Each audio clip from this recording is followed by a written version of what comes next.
Salam sejahtera. Ini satu lagi kejutan paling malang untuk Perikatan Nasional, khususnya Parti Bersatu. Disangkakan mereka sudah menemui jalan yang gembira dengan dapat menghantar notis pengosongan 6 ahli parlimen. Tapi ini jawapan timbalan Speaker Dewan Rakyat. Beliau kata, tidak semestinya keputusan Dewan Undangan Negeri Kelantan perlu diikuti oleh Speaker Dewan Rakyat. Bagi anda yang faham hierarki dalam negara ini, Dewan Rakyat atau Parlimen adalah dewan yang lebih tinggi daripada Dewan Undangan Negeri. Sekiranya ada percanggahan dalam mana-mana akta maupun keputusan yang berlaku pertindihan atau pertindanan, yang akan diterima ialah keputusan Dewan Rakyat atau Parlimen di Persekutuan. Oleh sebab itulah, mungkin inilah yang ingin disampaikan oleh timbalan Speaker ini, bahwa keputusan di Dewan Undangan Negeri yang telah mengosongkan kerusi Dewan Undangan Negeri Nenggiri tidak akan mempengaruhi keputusan yang akan dibuat oleh Speaker Dewan Rakyat. Itu nyata oleh timbalan Speaker. Timbalan yang di-Pertua Dewan Rakyat, Datuk Ramli Mad Noor, berpendapat, hanya Speaker sahaja yang boleh memutuskan sama ada berlaku pengosongan kerusi 6 ahli parlimen bersatu atau tidak. Bukannya Wan Saiful. Wan Saiful baru-baru ini kata, dia kata Speaker Dewan Rakyat tiada pilihan. Tapi dia lupa dia hanya seorang ahli parlimen. Dia bukan seorang Speaker Dewan Rakyat. Speaker Dewan Rakyat tu dia bukan tunggul. Dia mempunyai kepintarannya yang luar biasa. Itu sebabnya dia dilantik menjadi Speaker Dewan Rakyat. Dia boleh membuat keputusan beliau tanpa dipengaruhi oleh sesiapapun. Apalagi keputusan yang dibuat oleh Dewan Undangan Negeri, jauh sekali lah keputusan yang dipengaruhi oleh kata-kata Wan Saiful Wanjan. Berdasarkan pandangan pribadinya sendiri, timbalan Speaker ini beliau berkata, tidak semestinya tindakan Speaker Dewan Undangan Negeri Kelantan, Datuk Muhammad Amar Nik Abdullah, yang mengumumkan pengosongan kerusi Dewan Undangan Nenggiri perlu diikuti. Tambahan pula, jika perkara tersebut dibawa ke mahkamah, kata putus sebenar berkaitan pengosongan kerusi itu hanya boleh ditentukan oleh mahkamah. Ini pandangan peribadi saya, ya, bukan pandangan Parlimen Malaysia, kata beliau. Apa-apa sekalipun yang diputuskan, kosong atau tidak, yang berkuasa memutuskannya adalah Speaker Dewan yang berkenan. Kalau di Kelantan, Speaker Dewan Undangan Negeri yang berkaitan, tak semestinya harus ikut, kerana kata putusnya masih di peringkat mahkamah yang akan menentukan sama ada perkara ini dibawa ke mahkamah atau tidak, katanya kepada pemberita hari ini. Ramli, yang juga ahli Parlimen Cameron Highlands, berkata demikian sewaktu ditanya sama ada Speaker Dewan Rakyat perlu mengikuti langkah Speaker Dewan Undangan Negeri Kelantan. Ramli turut ditanya sama ada krisis perlembagaan akan timbul jika langkah serupa tidak diambil oleh Speaker Dewan Rakyat, seperti mana dakwaan segelintir pihak. Pada masa sama, Ramli berkata, berpandukan perlembagaan dan undang-undang sedia ada, Speaker yang akan memutuskan sama ada kerusi itu kosong atau tidak. Dan apa yang kita sudah tahu, sekarang surat itu dari pihak PPBM sudah sampai kepada kita. Speaker akan memutuskan sama ada ia berlaku atau tidak pengosongan kerusi. Kalau sudah berlaku, ia diputuskan oleh Speaker nanti, ujarnya lagi. Speaker Dewan Undangan Negeri Kelantan mengumumkan kekosongan kerusi Dewan Undangan Nenggiri susulan Dewan Undangan Negeri pada 13 Jun lalu menerima notis bertulis daripada seorang adun bersatu mengenai keahlian adun Nenggiri Muhammad Aziz Abu Naim yang hilang. Muhammad Azizi dalam responnya berkata, Beliau akan membawa kes itu ke mahkamah serta mengadakan perbincangan dengan peguam berhubung keputusan yang dibuat oleh Kelantan. Sekian untuk kali ini. Jangan lupa tinggalkan komen anda, tekan butang subscribe. Kita jumpa lagi. Bye-bye. Salam sejahtera. Ini berita buruk untuk ahli parlimen dan juga untuk Parti Bersatu dan untuk parti atau untuk gabungan Perikatan Nasional. Umum kerusi kosong, Speaker Dewan Undangan Negeri Kelantan dah langgar prosedur, kata pemuda amanah. Wah, ini panas nih. Tindakan Speaker Dewan Undangan Negeri Kelantan, Datuk Muhammad Amar Nik Abdullah, yang mengumumkan pengosongan kerusi Dun Nenggiri secara tiba-tiba melanggar prosedur undang-undang yang sepatutnya dipatuhi. Wah, rupa-rupanya ia dibuat secara tiba-tiba tanpa mengikut prosedur undang-undang. Ialah mungkin dah kesuntukan masa, mungkin dah tergesa-gesa terdesak, apalagi buatlah keputusan secara tiba-tiba. Dan menurut pemuda amanah ini, ianya telah melanggar prosedur undang-undang yang sepatutnya dipatuhi. Naib Presiden Amanah Nasional Amar Atan berkata, pengisytiharan sepihak dibuat oleh Muhammad Amar tanpa melalui mesyuarat Dewan Undangan Negeri adalah tindakan yang melanggar prosedur khas atau sah. Menurutnya, Speaker bukan sahaja melanggar peraturan yang ditetapkan Perlembagaan Negeri, tetapi turut mengenepikan peraturan dalam Akta Anti Lompat Parti. Pengosongan kerusi perlu mengikut prosedur yang ketat, seperti yang ditetapkan dalam Perlembagaan Negeri dan Akta Anti Lompat Parti. Pengisytiharan sepihak yang dibuat oleh Speaker tanpa melalui mesyuarat Dewan Undangan Negeri adalah tindakan yang melanggar prosedur yang sah, katanya dalam satu video. Penjelasan dimuat naik di akaun TikTok miliknya. Tambah Amar, bekas Menteri Besar Kelantan itu juga tidak memberi peluang kepada Wakil Rakyat Bersatu membela diri mereka, sekaligus menafikan hak mereka untuk mempertahankan diri. Kedua, setiap wakil rakyat yang dituduh kononnya melanggar Akta Anti Lompat Parti ini berhak untuk membela diri mereka. Mereka perlu diberi peluang untuk memberikan penjelasan dan mengemukakan bukti sebelum sebarang keputusan dibuat, kata beliau lagi. Dalam konteks kes ini, hak wakil rakyat tersebut telah dinafikan, dan tindakan ini bukan sahaja melanggar undang-undang, tetapi juga membawa risiko ketidakstabilan di Kelantan, katanya lagi. Beliau menegaskan keputusan Dewan Undangan Negeri Kelantan adalah satu kesalahan yang sangat serius. Beliau juga menyarankan agar rundingan adil dilakukan untuk memastikan keadilan ditegakkan sementara kepercayaan rakyat dipulihkan. Saudara-saudara sekalian, baru saya tahu, anda bagaimana pula? Baru kita tahu, rupa-rupanya Speaker Dewan Undangan Negeri Kelantan sudah melakukan kesalahan besar dan melanggar prosedur dalam mengumumkan kerusi kosong di Dewan Undangan Negeri Nenggiri. Sepatutnya menurut penerangan Naib Presiden Amanah ini, yaitu Amaratan, Speaker patut melalui prosedur yang sah, melalui mesyuarat Dewan Undangan Negeri dan bukan secara sepihak. Speaker bukan sahaja telah melanggar peraturan yang ditetapkan Perlembagaan Negeri, tetapi turut mengenepikan peraturan dalam Akta Anti Lompat Parti. Sekian dulu untuk kali ini. Jangan lupa share video ini. Kita jumpa lagi. Salam sejahtera. Terima kasih kerana bersama dengan saya di Nazilin Unity Channel.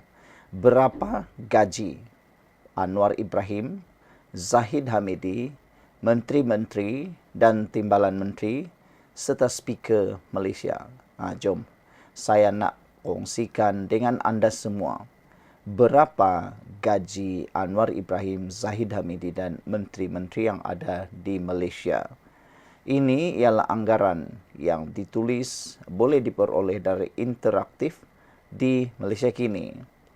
Sekiranya Anda ialah seorang Perdana Menteri, Anda mempunyai gaji allowance bulanan sebanyak 16,000 sebulan. Yang ini wajib dapat, yang boleh kata macam gaji bulanan anda, RM16,000. Namun, gaji itu bukan sekadar gaji. Ada banyak lagi allowance lain yang layak dibayar kepada semua ahli parlimen dan juga Perdana Menteri. Jadi, Anwar Ibrahim dapat allowance bulanan sebanyak 16,000 sebulan. Dan sekiranya inilah pencen yang bakal diterima oleh Anwar Ibrahim, yang pasti dia peroleh sebagai penjawat jawatan Perdana Menteri.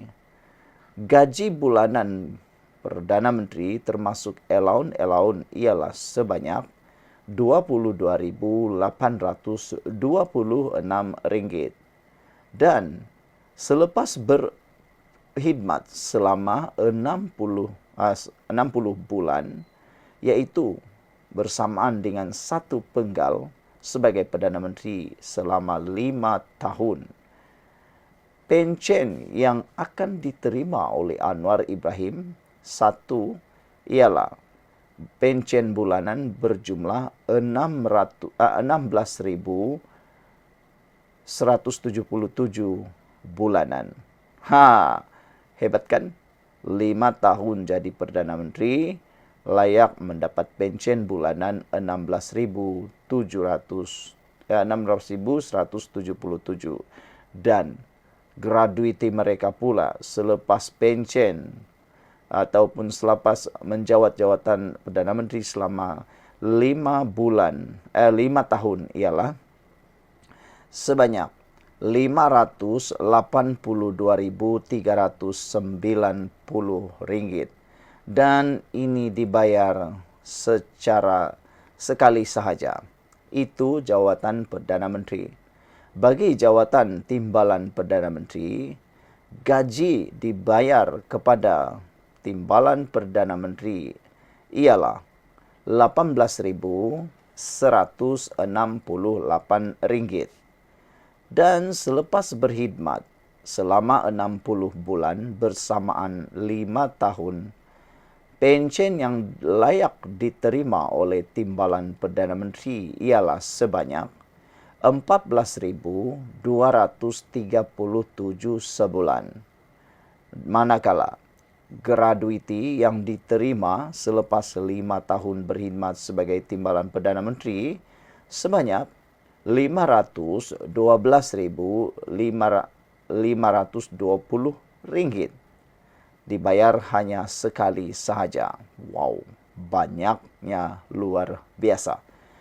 Untuk seorang menteri pula, sekiranya Anda menjadi seorang menteri, gaji Anda ialah RM14,970.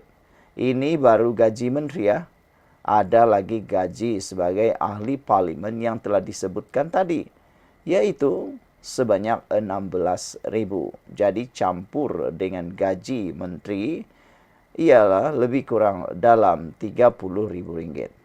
Pencen diterima pula selepas 5 tahun berkhidmat ialah RM12,904 sebulan.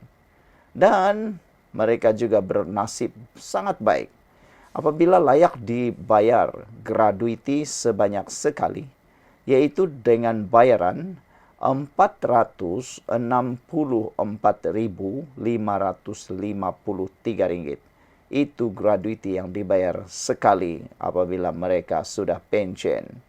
Gaji timbalan menteri pula ialah RM10,847,65. Tambah dengan allowance sebagai ahli parlimen, mereka dibayar lebih kurang dalam RM26,000. Selepas berkhidmat selama 60 bulan atau 5 tahun, pencen yang layak diberikan kepada timbalan menteri ialah RM11.187 dan gratuiti pula dibayar sekali sebanyak RM402.715. Wah, banyak kan? Okey, kita lihat pula berapakah gaji seorang speaker. Seorang speaker layak dibayar sebagai ahli parlimen. Beliau dibayar allowance bulanan sebanyak 16,000. Itu gaji bulanan ahli parlimen. Dan apabila dilantik sebagai seorang speaker, beliau akan dibayar gaji sebanyak 31,000. Wow, lebih mahal gajinya daripada Perdana Menteri. Perdana Menteri tadi gajinya hanya 22,826. Tapi timbalan speaker pula mendapat 31,000 campur dengan allowance ahli parlimen 16,000, dia bakal mendapat 47,000 sebulan.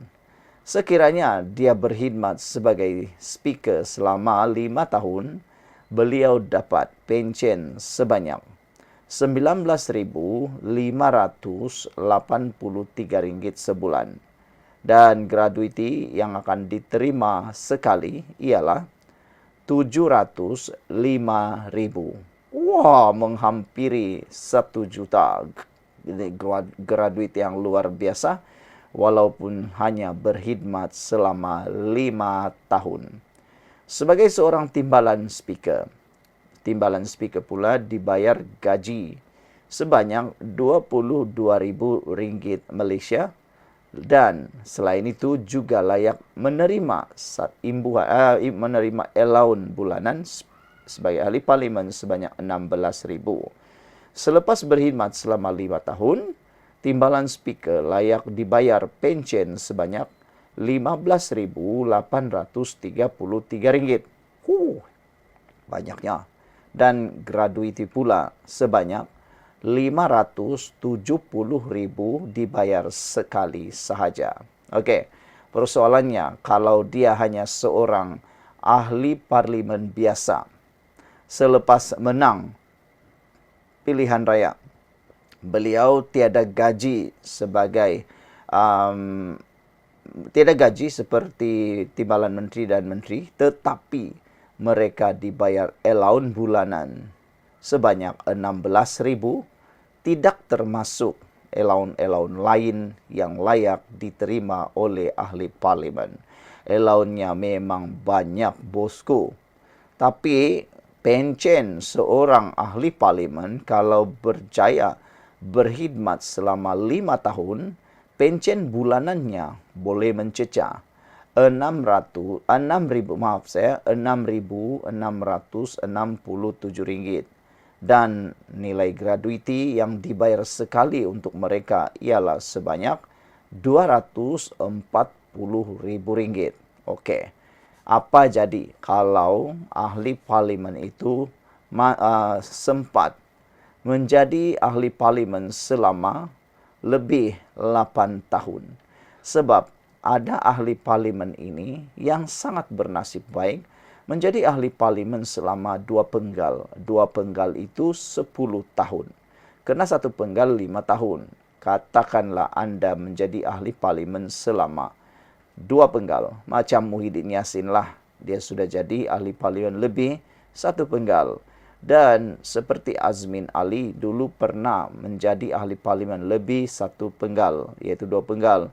Dan ada lagi yang lain yang sudah jadi ahli parlimen lebih 2 penggal. Berapa pencen mereka? Pencen diterima ialah sekurang-kurangnya RM9,600 kalau sudah berkhidmat sebagai ahli parlimen sahaja selama 8 tahun. Dan gratuiti dibayar secara sekali sahaja sebanyak RM400,000. Okey, kita tengok kalau dia Perdana Menteri dan dia berkhidmat lebih daripada 1 penggal atau 10 tahun. Katalah Dia menjadi Perdana Menteri selama 10 tahun. Berapakah pencen yang boleh diperoleh oleh Perdana Menteri itu? Pencen yang boleh diperoleh oleh Perdana Menteri itu sekiranya beliau mencapai mampu berkhidmat sebagai Perdana Menteri selama 8 tahun dan 4 bulan, pencen bulanan diterima ialah sebanyak Rp23.296 sebulan. Dan gratuitinya memang luar biasa banyak, sebanyak Rp970.650. 900.000, bosku. Wah, hampir 1 juta. Gratuiti diterima Perdana Menteri kalau dia berkhidmat sebagai Perdana Menteri lebih daripada 10 tahun. Okey, kita tengok sekarang timbalan Perdana Menteri kalau dia lebih berkhidmat 8 tahun dan 4 bulan. Contohnya seperti Zahid Hamidi. Zahid Hamidi sudah menjadi timbalan Perdana Menteri sudah 2 kali sebelum ini, iaitu sebagai melalui Kerajaan Barisan Nasional dan sekarang melalui Kerajaan Perpaduan. Zahid Hamidi mendapat lebih kurang pencen bulanan Rp20.501 kalau lebih bekerja berkhidmat selama 8 tahun, dan gratuiti pula dibayar secara sekali sebanyak Rp854.200. Wah, hebat kan? Okeylah saudara-saudara sekalian, terima kasih kerana sanggup mendengar jawapan kepada persoalan anda. Berapakah allowance ahli parlimen, Perdana Menteri, timbalan Perdana Menteri, Menteri, timbalan Menteri, Speaker dan timbalan Speaker. Sekian dulu untuk kali ini. Jangan lupa tinggalkan komen anda. Bye-bye.